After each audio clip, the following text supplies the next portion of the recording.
Okay, a couple more questions on Puff and Stuff. We touched a little bit on this, but can you talk about why the show did not come back next year in terms of new production? Well, they offered us the show, they picked it up, but there was a new program director, and they offered us a 5% increase on what we were getting, and we couldn't afford to do it because we had lost so much. So we had to turn it down. So ultimately, that's why there were only 17 episodes of HR Puff and Stuff. But you went back and made a movie. Well, that was long. We made the movie. That came up while we were still shooting the first season. So that was something that happened earlier. The movie, they didn't care. They didn't even offer us 10% more. So NBC, it wasn't NBC, it's individual people. It was a new program man's show. Had nothing to do with him Puff and Stuff. So it was okay, it worked out good. Okay, I want to ask each of you, do you have a favorite episode of the show? I love the first one, yeah. And they're all, every one, is good. I don't think I got bored with any of them. I know that the last one, we did a dream sequence because, once again, we couldn't, afford to even complete the 17th show. And my favorite episode is The Mechanical Boy. Yeah, I love The Mechanical Boy. Can you describe that episode for us? Well, Jack Wilde. No, I can't describe it, right? Well, You're asking me to describe the log line. You are tough. Well, The Mechanical Boy did a song called The Mechanical Boy, and Jack got, he got hypnotized.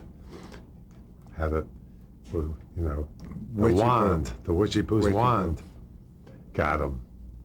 But it was a cute, the episodes, there were many good episodes, as Sid says, but, I always liked Mechanical Boy. Of course, we always show the first episode, because that's the one that pulls it all together. Okay. And a related thing that happened was the McDonaldland lawsuit in 1971. Right.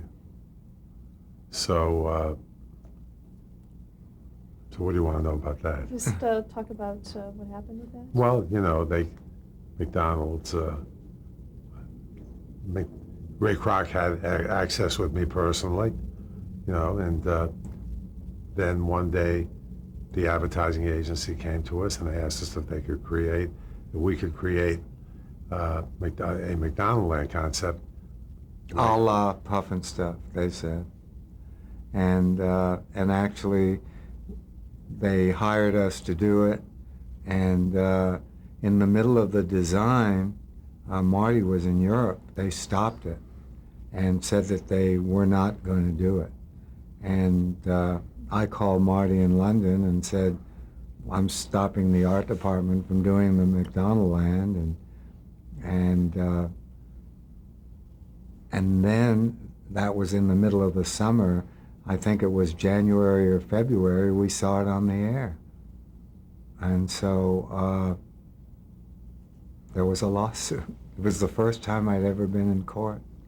That was it. And what was the outcome?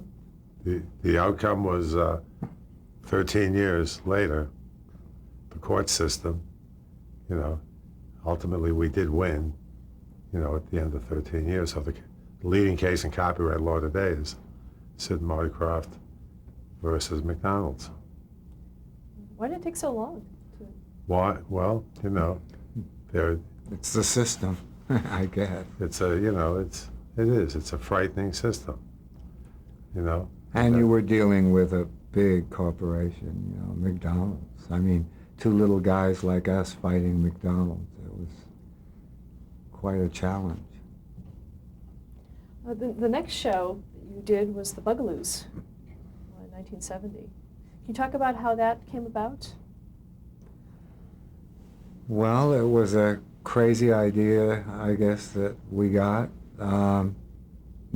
Crazy idea number 2. And it was a show about these kids that wanted to, they wanted to split and live in tranquility, and where everything was beautiful, and that's how we created the 4 characters. And in order to go to tranquility, they had to sprout wings, and they could fly. And then there's always got to be a villain. There was Uptown, where Bonita Bazaar lived, and where everything was loud and up and screeching. And she lived in a jukebox. And then there were the squares and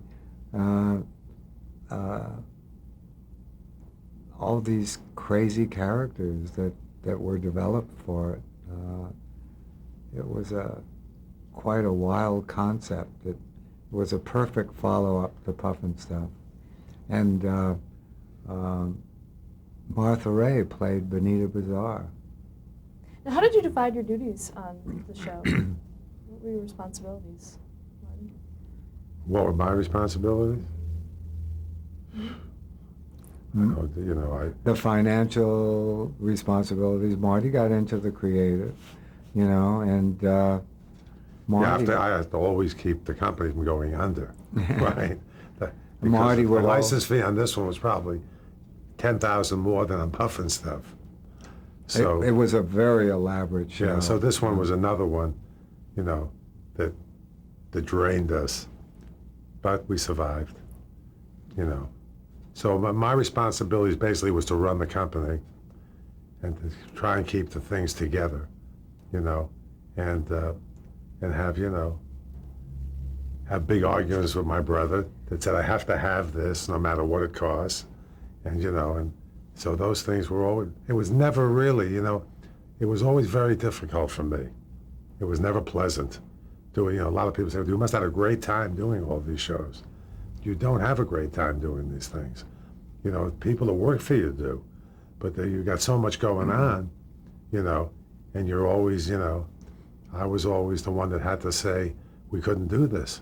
And I also, then I would get sucked into the creative end, and I'd get sucked into doing these things. And, so these shows were big, big productions at little prices that we were given. And always had great people working them. And, and this is for all the shows that we did, now we after the Bugaloos, we did one more show that was done in fantasy. There was Lidsville. There was another big problem to get it produced. How did Bugaloos do in terms of audiences? Bugaloos was not the success of Puff and Stuff, but it had a lot of attention. I went to England, found these 4 kids, had thousands of kids waiting in line, in London, and we always got a lot of press. And the people who were after Puff and Stuff, they were interested in what we were doing. Mick Jagger helped us choose those kids. But we never got another show out of Bugaloos. We got 17 shows. That's the miracle of how we're still rolling. That we had such short amounts of episodes because of no loyalty to the shows by the people that have to pick them up. Well, because the networks kept changing their staffs. Well, that always happens, but that's still happening. Mm-hmm.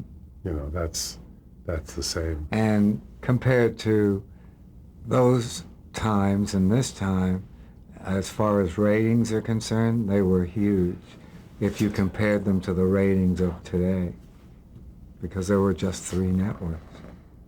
For the Bugaloos, were you trying also to get a little bit more marketing out of the music end of it? Did you want to do albums and sort of make the... Well, this was my business creative job. You always mix up creative and business, you see. But me pulling off a record deal is very creative. So I always pulled off record deals on Puff and Stuff, on the Bugaloos, on Sigmund and the Sea Monsters. These are like impossible situations. So the Bugaloos, we had an album out, we went in some cities. We went to the top 10 with these kids who never sang together. You know, so No, we it was the made, day before In Sync, and that's what we were trying to accomplish, you know, putting a group together. But, you know, a group like In Sync, they spent close to 2 years or whatever it was and millions of dollars before they even stepped on stage. We did it in a week or two. Yeah. How important was their musical ability in the casting? Let's see. That was a tough call. The casting was not thorough. You know, you couldn't have. If you wanted a real fabulous singing group, then that's what you look for. If you want people to look right, they can act, then you're going to have to compromise, and we compromised. And we didn't have the staff. We didn't really couldn't, once again, afford the staff to work on things like that, you know? And Well, this would not be, you know, you can't, I don't know if we can blame it on that, Sid. I think, well, you know, when we had Capitol Records, when I went to London, we had plenty of staff there. Ultimately, I would have to be there. I wouldn't send somebody in the staff, you know, so I was constantly on the road doing this kind of stuff by myself, you know, and this is, yeah, it would have been that way whether we had money or not. I just don't think that, I think we made more happen out of Saturday morning than anybody else.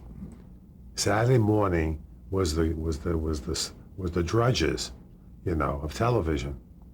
This is nobody, you put your kids in front of the set then, it was goodbye. You didn't watch anything. We forced adults, we got the adults to watch. Well, that's why that was very important to us in creating the scripts and the characters, to make sure that the mothers and the fathers, if they were home, would also have a good time watching the show with their children, that they weren't going to just babysit them with a television set. Well, what kind of elements did you use to pull the adults in that level?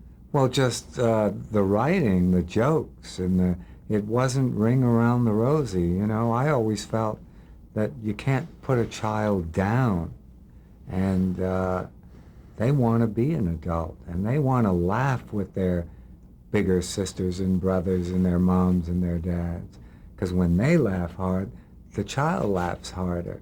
But just to do little kiddie time shows, we weren't interested in that. That's why we came up with the show. The basic thing is not the adults. The basic thing is that we messed with the kids' minds in the 70s. And that's why we have them today. Those adults that were their parents then are not following us today. They're all 50 years old. But they remember us. They may remember us, Yeah. but our fans are those kids. That's the only reason we're still alive doing this. Whatever we did better than anybody else. Do you think that'll continue? I mean, are they now showing it to their kids? And I think that with the movies we got coming out, that we're gonna be okay if we can get, we can get somebody to press the green light. back to the Bugaloos, were you consciously looking for British actors for that? Yeah.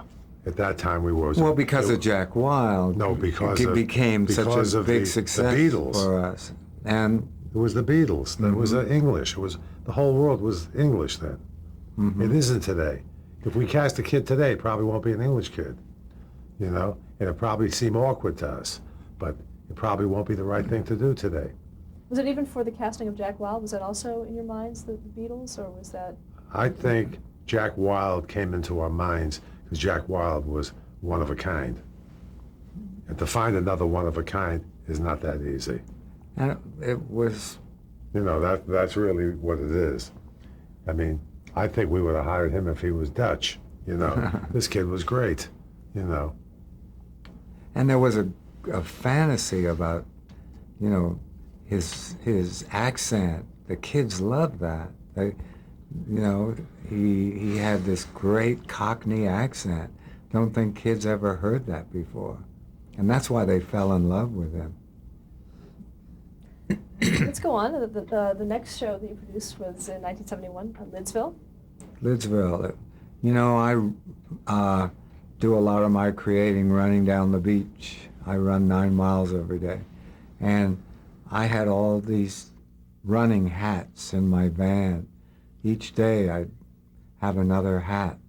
And I always felt that hats had a personality, depending on how you felt, and it gave you a personality. And so that's where that idea came from, the land of hats. Now, that show was for ABC. Right. So you That show was for ABC. NBC. Was it? I think so. I thought it started on ABC and then went to NBC. Lidsville? Yeah. Lidsville was on NBC. Now was the pitch pretty much the same? You still did it on paper? Or Oh yeah, our pitches were more elaborate and got more and more elaborate because we had a huge art department and we just had a blast, you know, creating all those characters. Did they want to see, another Puffin stuff, or were they more interested in seeing something different, or how did the network? Well, I don't know. I don't know, if they specifically want to see anything. They were definitely, we had an open door there now. And we could at least get in. So I think that, when they saw this thing. They just felt that it was different. And they looked at this thing and they said probably to themselves, if these guys can produce this for $11, we're going to buy it because we know they're going to do it because that's the way they operate. They're going to go do this one more time. And we got Charles Nelson Riley, and I think that he created his Charles Nelson Riley character from Lidsville, that he always used that character after that. And he was fantastic as Hoodoo. Did he enjoy working on the show? No, he hated it. But it's something that I talked to him not too long ago, and he said people to this day, that's all they remember him from. And that's what he hates, because he's done so much, How about Butch Patrick? How was he cast? Well, he was one of the kids, He was in the Munsters, and there was another kid to go find. We always found people like Bob Denver, Jack Wilde, He was fine, too. He was good. He was no problem. He was a good performer. That was very impressive for morning television, to get people like that. The networks like that, when Marty came in and said, hey, we've got such and such a name for this show, I think that helped in having them buy it. So you actually attached the talent before you sold the show? No, I think we attached it after we sold it. No, you can't attach it before, because then you can't pay for it. No, once you get picked up, then you attach. You cast. But we suggested names, I think, when we went into pitch. We, in our minds, knew who we would like to approach. Nobody's going to turn down Butch Patrick from the Munsters or Johnny Whitaker from Family Affair. Yeah. So we came up with the slam dunks with these things. Then you also, Billy Hayes. Well, Billy Hayes, that was a different thing. That was totally, nobody could care less that she was Mammy Okerman, Little Abner. But she was the only one. She was far in it. If there were 10 people auditioning, she was 10 light years ahead of them. So there was no question when she went in to audition, And not even for a casting person. She just came into our office and let out with that scream and jumped up on Marty's desk, and we looked at each other and said, oh my God, forget it. This is it. It's a wrap. Talk a little about the characters, since there were hats. How did you come up with the characterizations for some of these? Well, it's just, the cowboy hat and the French hat and you know, and the football hat. I mean, you could go on forever, you know, because there are so many hats out there, and we gave each one a character. And then Hoodoo lived in a hat, and he flew around in his top hat, and it just had everything to do with hats. It was pretty insane concept. Yeah, concept-wise too, is a lot like Puff and Stuff in that you had a character that was trying to escape from this Always. land. Well, every fairy tale, you know. Alice in Wonderland, always trying to get back. And next, we had Sigmund and the Sea Monsters in 1973. Well, that was something that actually happened to me in La Jolla. I was down at the beach with a friend of mine, and we found this strange piece of seaweed that I had never seen before. Wanted to bring it back to L.A. because nobody would believe it, you know. And then in driving back to L.A. with my friend, I said, "My God, we were like two little kids playing on the sand with this piece of seaweed. I mean, wouldn't it be a great concept for two kids to hide out a sea monster?" I immediately gave him a name, you know, Sigmund, because he was such a smart piece of seaweed. And that's where that concept came from. It came into the office, and we started putting it together. And Cy Rose was actually still working for us, doing all of our shows. And he helped put that whole concept together. That was a little bit different in that it actually took place in a live world. But then we kept going back to, I knew that Sigmund must have a family, you know, so we gave him Big Daddy and Mama and all those crazy, and the two brothers. Was it true that that was slightly based on All in the Family? Well, I mean, that's where the characters, yeah, came from, yeah. Because I saw All in the Family before it even came to America. It's a great show. It was That was Till Death Do Us Part. The British version. right. Well, the show was not based on All in the Family. Well, no, no. but the characters. That one little, the Mama and Big Daddy, yeah. With that voice, we swiped that voice. And who played Sigmund? Sigmund was Billy Barty. Now, Yeah. you'd worked with him before. Oh, constantly. Billy Barty was in all of our shows, yeah. Can you describe him? Well, he's probably one of the greatest. He's an incredible person, and a great actor, and so much fun on the set, so caring for everybody. And Billy Barty is still, he's out there. He was the ultimate professional. Yeah, and he was always there on time. And he did stuff for us he wouldn't do for anybody else. Like, he's a great actor. We put him in these suits when he wasn't feeling right, because his health started to fail a little bit. But he still would, nothing would stop him. Never got in the way. And Billy Barty helped us find a lot of incredible little people that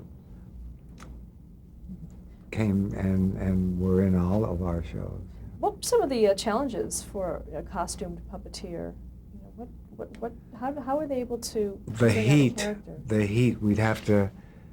We had special people on the set to let them out of the costumes as quickly as possible, because they were just closed up in these foam rubber suits, you know, and the stages had air conditioning, but His costumes are better than the Atkins diet. yeah, it was a nightmare. Did most actors have their own costumes, or were they often exchanging costumes? No, Or were they built always for had their own costumes. Were they yeah. built for the actor? Oh or- yeah. What about things like sightlines? Was there a lot of tripping and that kind of thing? Absolutely. Well, they had sight lines in the costumes, but they were just hard to see their own feet or They earned every penny they made, these people. No, they worked so hard for us. What about moving their mouths? How was that usually? Well, you know, in those days, you know, it was tougher. With their You know. chins, there was a special chin strap, or sometimes with their hand. You know, their right hand would be a fake hand on the character, and then their right hand would be inside of the costume. And, you know, now we have systems that you don't even have to bother with it, you know. Puppeteers sit over on the side and radio control everything. Another actress that appeared on the show was Mary Wicks. Oh, yeah. In Sigmund and the Sea Monster, she played the maid. A great, great lady, too. And we had Margaret Hamilton was on that show. I think she did about 6 episodes. She was the crazy lady that lived next door that kept seeing the sea monster and nobody would believe her. Johnny Whitaker was Johnny. Yeah. Well, you know, Johnny came out of Family Affair. He did some movies in between. And he was, again, an ultimate professional. He was there, no problems, and a great performance. And the The cutest audience, kid. everybody, the kids. Everybody loved him. Kids loved him. Why did the show go off the air again after 29 episodes? Why? Well, that was like a big running. That was one of the longest running shows in the history of our lives. 29 Other shows than- was a lot of shows Other for a than- Saturday morning. Excuse me, Marty, because, you know, they run them, each one, they run at least 6 times. So 6 times that amount is a lot of shows. Because children like to see it over and over and over again. That's why they repeat shows. It's like you want your mom to read you the same story every night. Did you have the same kind of financial constraints as you did on? No, Puppet this Stuff, or was- it a I think better things show? were getting better now. A little better. Yeah. They were. In 1974, Land of the Lost. Oh my God, yeah, that was our huge show. How many episodes did we do? The first? I don't even know. You must have that down there. How many? Do you know? What, how many episodes? It was of Land of the Lost. Totally? Yeah. 43. That was our big show, the most successful one of all of our shows. Were you still working on Sigmund at the time that you were doing Land of the Lost? Yeah, And we were. the Land of the Lost set was used for the pilot of Donnie Marie Osmond because it had a swimming pool on it, and we wanted to use that swimming pool, and it had some elements that we used in the pilot show of Donnie Marie Osmond's series. Let's stop here to change the tape.